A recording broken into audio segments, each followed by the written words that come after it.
No es cierto. En esta parte, hermanos, vamos a hacer una pregunta, y es una pregunta muy común. ¿Cómo sabemos que tenemos una Biblia correcta?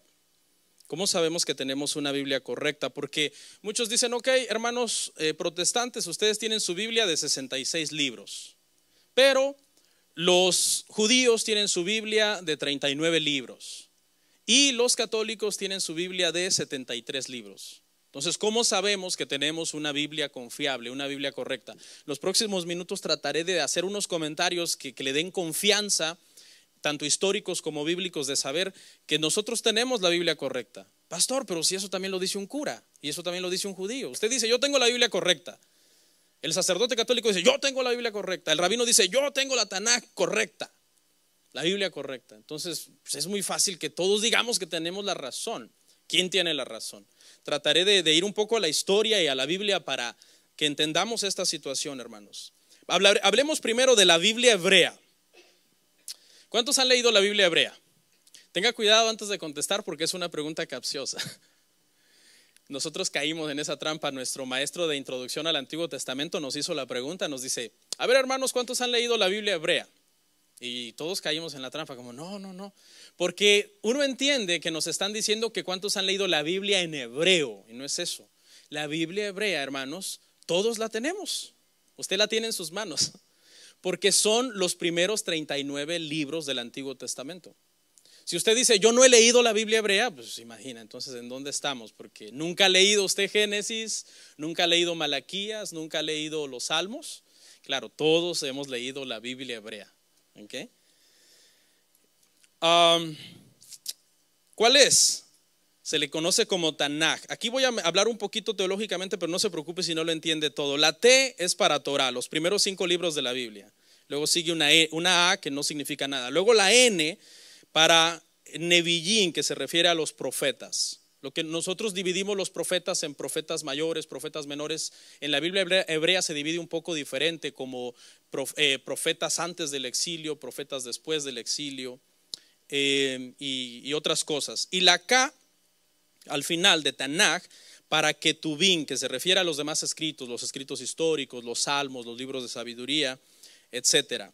Este fue el primer canon que se completó, hermanos, el canon de la Biblia hebrea, el canon de los primeros 39 libros de la Biblia. Esa palabra canon no la tiene que aprender, no es necesario, solamente se utiliza para decir que hubo ciertos estándares que estos libros reunieron para que dijeran, antes de la era del Nuevo Testamento, los judíos dijeran, esto es palabra de Dios, porque reúne todas estas características, esto es la palabra de Dios. ¿Cómo surgió la primera escritura bíblica? Usted lo sabe, ¿no? Todo lector de la Biblia debe saber cómo se empezó a formar este libro. Este libro tuvo un inicio, tuvo un principio, tuvo una primera escritura. Y eso lo vamos a ver, hermanos, en Éxodo 31:18. ¿Y sabe quién fue? Fue Dios. Dios mismo tuvo la idea de hacer una Biblia. Y Él comenzó a poner, las primeras palabras las puso Él. Fue idea de Dios dejar su palabra por escrito. Éxodo 31:18. Y dio a Moisés, cuando acabó de hablar con él en el monte Sinaí, 2 tablas del testimonio, tablas de piedra escritas con el dedo de Dios. Los 10 mandamientos. Los 10 mandamientos fueron las primeras palabras de la Biblia, escritas por el dedo de Dios. Obviamente esas tablas se rompieron y Moisés tuvo que volver a escribir los 10 mandamientos, pero fue idea de Dios, hermano, comenzar a formar un canon. ¿Ok? A este canon, que era tan pequeño como 10 renglones, así era el canon, hermano, pero era suficiente. Cada revelación, la revelación progresiva de Dios era suficiente. Dios dijo, ok, en esta era esto es suficiente. Y luego permitió que se fuera compilando más, diciendo, ok, estamos en otra era, ahora necesitan más. Estamos en otra era, necesitan más, según se iba desarrollando la historia de la redención. Mire, lo vamos a ver en Deuteronomio, quiero ver. Sí, 31:9. Cómo Moisés sigue escribiendo. Ya tenemos los 10 mandamientos, pero ahora Moisés sigue escribiendo. Dice, y escribió Moisés esta ley y la dio a los sacerdotes hijos de Leví, que llevaban el arca del pacto de Jehová, y a todos los ancianos de Israel. Esto ya es el Pentateuco. Ahora pasamos de tener 10 mandamientos a tener 5 libros. ¿Qué hizo Dios? Dios le dio más revelación a Moisés. Ok, sigue escribiendo. El Pentateuco, hermanos, en otras palabras, por decirlo así, es la interpretación que Moisés hace de los 10 mandamientos. Sus aplicaciones, sus variantes, sus bendiciones por obedecerlos, sus maldiciones por desobedecerlos. Pero el Pentateuco es sumamente necesario. Hay gente que es tan radical que dice que la única palabra de Dios es los 10 mandamientos. De ahí nada más es palabra de Dios, porque lo escribió Moisés, lo escribió Pablo, lo escribió Pedro, y esos son hombres. Pero fíjese todo lo que ignoraríamos, hermano, solamente sin el Pentateuco. Ignoraríamos cómo fue que Dios creó todo, porque eso no está en los 10 mandamientos. Ignoraríamos, hermano, cómo entró el pecado al mundo, porque eso no está en los 10 mandamientos. Ignoraríamos la ley, el mandato que Dios le dio a Adán en el principio. Ignoraríamos la historia de los patriarcas. Ignoraríamos la historia del éxodo, de la esclavitud en Egipto. Ignoraríamos la historia de Israel como nación, porque todo eso no está en los 10 mandamientos. ¿Todo eso dónde está, hermano? En el Pentateuco. Entonces, por eso Dios permite a Moisés escribir más y se va formando ahora ya un canon. La idea de formar un canon bíblico, hermanos, es divina, es una idea de Dios. Mucha gente ataca el canon, pero vamos a ir poniendo los cimientos para entender que esto, hermanos, fue una idea del Señor. Se fue compilando la palabra del Señor. Y luego los profetas siguieron escribiendo. Vamos a ir a Habacuc 2:2. Desempolve la Biblia. Estaba viendo un corto del pastor Paul Washer y dice que el polvo de la Biblia es polvo de oro. No para que la dejen polvar, ¿no? Va a decir, no, pues la voy a dejar llenar de polvo y luego va a tener más oro. No, sino que le quite el polvo a cada hoja porque es oro. Explicándole un poquito, ¿no? Que la lea. Habacuc 2:2 dice: y Jehová me respondió y dijo, escribe la visión y declárala en tablas para que corra el que leyere en ella. Se fue compilando la escritura. Ok, 10 mandamientos y luego el Pentateuco y luego los escritos y luego los profetas. Dios revelando más de su voluntad. Y se completó, hermanos, el canon del Antiguo Testamento. Tomó aproximadamente 1000 años. Usted tiene que sacar este timeline desde Moisés hasta 400 años antes de Cristo. Ahí se cerró el canon judío, 400 años antes de Cristo. 1000 años aproximadamente. Eso es bien importante que lo entendamos, que ahí se cerró el canon judío, 400 años antes de que viniera Jesús. Se terminó y se cerró y contiene 39 libros y es confiable, y casi nadie pone en tela de juicio que el Antiguo Testamento es canónico y es bíblico y es palabra de Dios. El problema es con el asunto del Nuevo Testamento, que ya vamos a dar otros datos. Ahora, la Biblia católica, ¿cuál es la diferencia, hermanos, entre la Biblia católica y la Biblia protestante? Básicamente, hermanos, la diferencia consiste en los libros deuterocanónicos que la Biblia católica contiene, que son 7.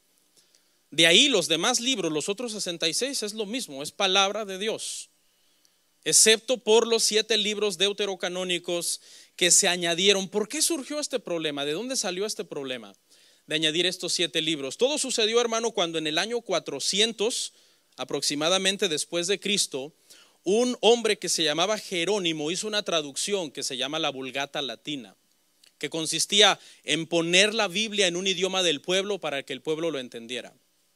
Era un experto en hebreo, en griego, era un experto en lenguajes, en idiomas. Hizo esta traducción, la llamó la Vulgata Latina, pero cuando la terminó, él decidió añadir estos 7 libros deuterocanónicos, pero aclarándole a la iglesia que no eran inspirados. Él se lo aclaró a la iglesia. Él llamó a estos 7 libros los libros de la iglesia. Y con ese dicho de los libros de la iglesia, él quería decir que eran libros que la iglesia podía leer por cuestiones culturales o por cuestiones históricas. Pero en el paso de los años, esa intención buena que tuvo Jerónimo se comenzó a distorsionar. ¿Usted sabe cómo somos las personas que distorsionamos las cosas? Esa intención de Jerónimo se comenzó, hermanos, a distorsionar. Y ya unos empezaron a decir, oye, Jerónimo dijo que eran inspirados o no. Y comenzó a surgir la confusión. Pues no me acuerdo, fíjate. No, pues últimamente ya los hemos usado también para doctrina. Y comenzaron a usarlos para doctrina cuando se supone que no se tenían que usar para doctrina. Y comenzó a surgir, hermanos, esa confusión. Pero nunca fue esa la intención, hermanos, de Jerónimo. Usted me podría preguntar, pastor, ¿puedo leer los libros deuterocanónicos? Sí, usted los puede leer. Pero debe de entender una cosa, los puede leer por historia, por cultura general, pero no son palabra de Dios. ¿Cuáles son estos libros? No le voy a decir los nombres, pero le voy a decir cómo surgieron. En el año 400 antes de Cristo, cuando se cierra el canon judío del Tanaj, de los 39 libros del Antiguo Testamento, se cerró, pero se le conoce teológicamente como la era de silencio. Pero eso no significa que no hubo escritores. Sí hubo escritores. En esos 400 años la gente escribió. Están los libros de Judith, los libros de Tobías, los libros de los Macabeos y otros libros, son 7.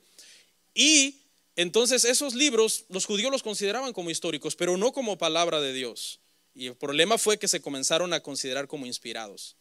En el Concilio de Trento, hermanos, en el año 1545 fue donde la iglesia decidió canonizar estos libros, ya oficialmente. Y ahí fue donde surgió el problema. ¿Qué sucedió cerca de 1545 más o menos, hermano? ¿Qué sucedió? ¿Alguien sabe un acontecimiento histórico grande que sucedió en la iglesia? La Reforma Protestante. 20 años atrás de este Concilio de Trento fue la Reforma Protestante, donde los reformadores comenzaron a atacar el purgatorio, la intercesión de los santos y otras doctrinas. Y entonces fue que los católicos dijeron, ellos no están atacando estas doctrinas son sacadas de estos libros deuterocanónicos, así que tenemos que canonizar estos libros para poder defendernos de los reformadores. Eso fue lo que hizo Roma en el Concilio de Trento, decir, no, ahora son palabra de Dios. Y eso fue un tremendo error, porque no eran libros inspirados por Dios, son libros históricos, pero no tenían ese valor. Y para no profundizar, porque ese tema es muy grande, vamos a hablar de la Biblia protestante. Nuestra Biblia que nosotros usamos, lo que nosotros llamamos la Santa Biblia, los católicos por lo general la llaman la Sagrada Biblia o las Sagradas Escrituras. ¿Está mal que la llamen así? No, porque sagrado viene de sacro y sacro significa santo. No hay problema, ¿ok? Pero nosotros por lo general las llamamos santas. No usamos la misma palabra sagrada, que a final de cuentas es lo mismo, solamente que nos diferenciamos en eso, ¿ok? Nosotros le llamamos Santa Biblia, contiene 66 libros. ¿Por qué? ¿Por qué contiene 66 libros? Tenemos claro que contiene los 39 del Antiguo Testamento. Eso lo tenemos claro, eso no hay discusión. Pero ¿por qué solamente tiene 27? ¿Quién dijo que esos 27 eran palabra de Dios? Y para esto, hermano, les voy a hablar un poquito de la historia sin entrar a fondo. Pero desde el siglo I, el siglo II, a mediados del siglo II, era de pleno entendimiento de los cristianos los 27 libros del Nuevo Testamento. Se comenzaron a compilar poco a poco los libros, los escritos de Pablo, los escritos de Pedro, los escritos de Juan, los escritos de las demás epístolas, y se comenzaron a respetar y a usar como palabra de Dios. Por ejemplo, hermanos, en el año, hay un padre de la iglesia, hermanos, que en el año 367, Atanasio, él escribió una carta, y en esa carta, 367, antes de que existiera la iglesia católica, ¿ok?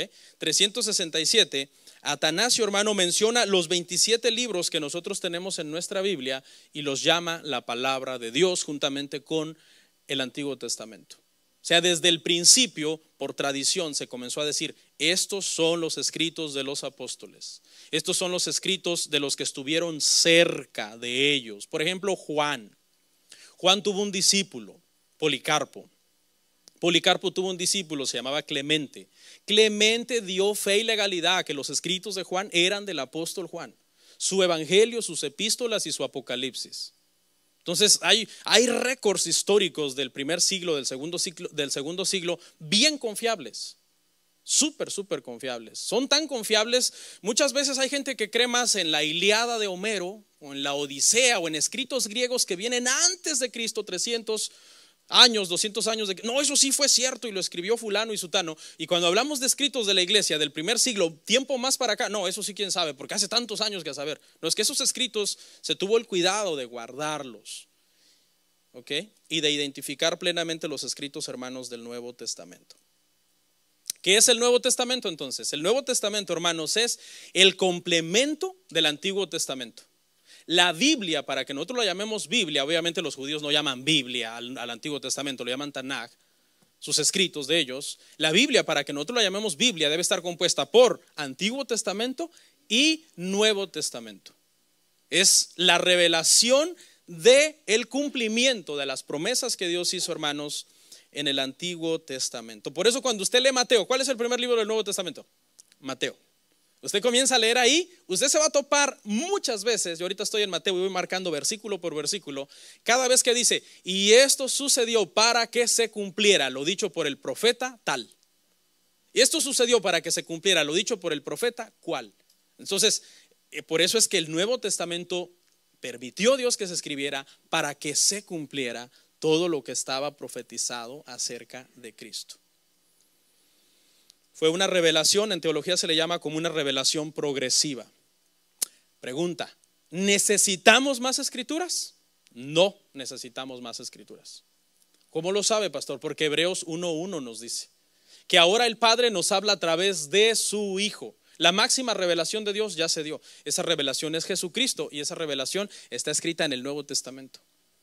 Por eso sabemos que no necesitamos más escrituras. Si un día un pseudoapóstol moderno escribiera un manual de no sé qué y dijera, ok, péguenlo ahí en la Biblia al final y pónganle mi nombre, pues le pondríamos como nombre, ¿qué nombre le iría bien? Herejías 1:1, dicen los hermanos. Sí, porque eso es una herejía, eso es ir en contra de la revelación de la palabra del Señor. Pregunta, por lo tanto, hermanos, hasta aquí, yo sé que a lo mejor no fui tan convincente, pero traté de serlo. Pregunta, ¿podemos confiar en la Biblia? Claro, podemos confiar plenamente en que este libro, lo que nosotros conocemos como Biblia protestante de 66 libros, desde Génesis hasta Apocalipsis, es, hermanos, la palabra del Señor. En el Antiguo Testamento se usó mucho la frase, así dice el Señor, ¿se acuerdan? Así dice el Señor. Esa frase, hermano, se tiene que entender en el contexto histórico de que en aquel entonces había una frase que se decía cuando un rey quería mandar a hacer algo, él decía, así dice el rey. Y cuando un edicto decía, así dice el rey, no tenía que ser puesto en tela de juicio, se tenía que obedecer y se tenía que cumplir ese edicto. Todos los vasallos decían, así dijo el rey, así dice el rey. Por eso es que en el Antiguo Testamento casi siempre los profetas dicen, así dice el Señor. ¿Y quién es el Señor? Es el rey de los reyes de la tierra. Porque Él es el que puede cumplir sus decretos infaliblemente aún sobre los decretos de los gobiernos y de los hombres. Ese mismo espíritu de así dice el Señor del Antiguo Testamento es la misma revelación que nosotros tenemos en el Nuevo Testamento cuando escriben también, hermanos, los apóstoles. Y Jesús lo dijo, vamos a Juan 14:26, voy cerrando. Mas el Consolador, el Espíritu Santo, a quien el Padre enviará en mi nombre, Él os enseñará todas las cosas y os recordará todo lo que yo os he dicho. El Nuevo Testamento es palabra de Dios. El Espíritu Santo le recordó a los apóstoles para poner palabra por palabra todo lo que el Señor quería que quedara obviamente escrito. ¿Hay algunas cosas que Jesús dijo que no están necesariamente escritas? Sí, ¿ok? Porque los apóstoles no fueron relatando desde el minuto 1 del ministerio de Jesús hasta el minuto último. Por ejemplo, hay un pasaje en donde dice que Jesús les dijo, y de cierto les digo esto y esto y esto, y termina y dice, y 6 días después, en Juan, está en Mateo 17, y 6 días después, y yo estaba leyendo y digo, ¿y qué pasó en esos 5 días? Yo quisiera saber qué pasó ahí. A Dios le plació que ciertas partes, ciertas cosas no están, pero lo que está es suficiente para nuestra salvación. Por eso Juan dice que si tuviéramos que escribir todo lo que él dijo e hizo, dice no cabrían, obviamente hiperbolizando, los libros, dice en el mundo, refiriéndose a que hubo muchas cosas.